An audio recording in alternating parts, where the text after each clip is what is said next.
But yeah, we're at a party, and we had a couple too many drinks to drive home, so we were walking home like we should have.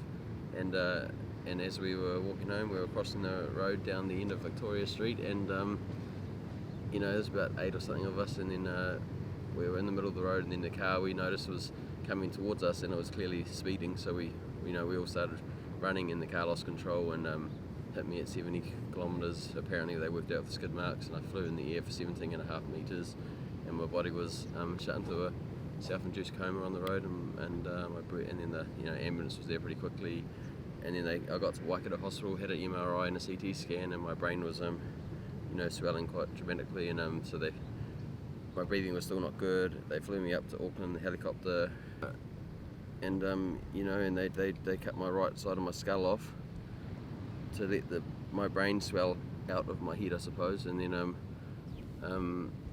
was in a coma still. I was in a coma for 6.5 weeks, and it was just wait and see how it goes, but the outcome is still unsure. And anyways, I woke up 6.5 weeks later.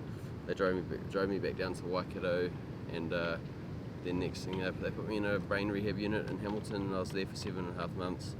And I got out of there after 7.5 months, and then and I was having repetitive epileptic seizures from scars in my brain. So I was trying to control that with medication. It took me 7 years to find the right medication. So then I had to learn how to drive, have damage in different parts of my body, where I had to learn how to walk down the stairs and upstairs, which took me a couple of years. And my biggest goal from the beginning is to be back in the water. As I don't remember surfing, but I can look at pictures, and I know that I did surf good, and that's been my biggest goal. Because of epilepsy, it's held me back for so long, and now I'm here, and Daniel is helping me get back in the water, and that's probably the biggest achievement I've ever had in my whole life. Without fear and without judgment, it's really quite easy to teach him.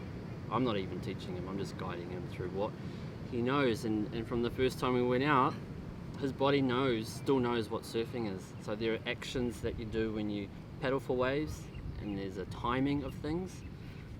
When we first went out, I didn't mention any of this, but his body knew. So just because his brain has forgotten all of this, his muscle memory is still there. So I'm like, oh man, okay, he's got that part. And like the very first wave he caught, we agreed he wouldn't stand up.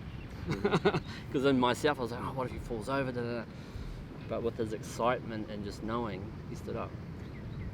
And from there we're just like developing a relationship of understanding, and I'll be there right next to him whenever he falls off. So for me it's like, I don't know, I've been through some of my own traumatic events in my life, and I understand how anxiety works and all the fears, and I know what Ollie was looking for. He's wanting that connection back with the ocean, and I know how to connect them together again. If I can give you that opportunity to feel that connection with the ocean and feel what it's like to live again, he deserves that right to own that feeling. Yeah, no, it was I can't explain how good that feeling was to be back out there again. It was sick. It was amazing. If I would give up all the titles that I've won as a champion surfer to help people like Ollie and others to have that smile on their face because they got it from surfing. I could do this for a long time, and you win contests, but it's for the ego. You win smiles. It comes from the heart, and once it's in the heart, you just can't stop. So I'm here for life.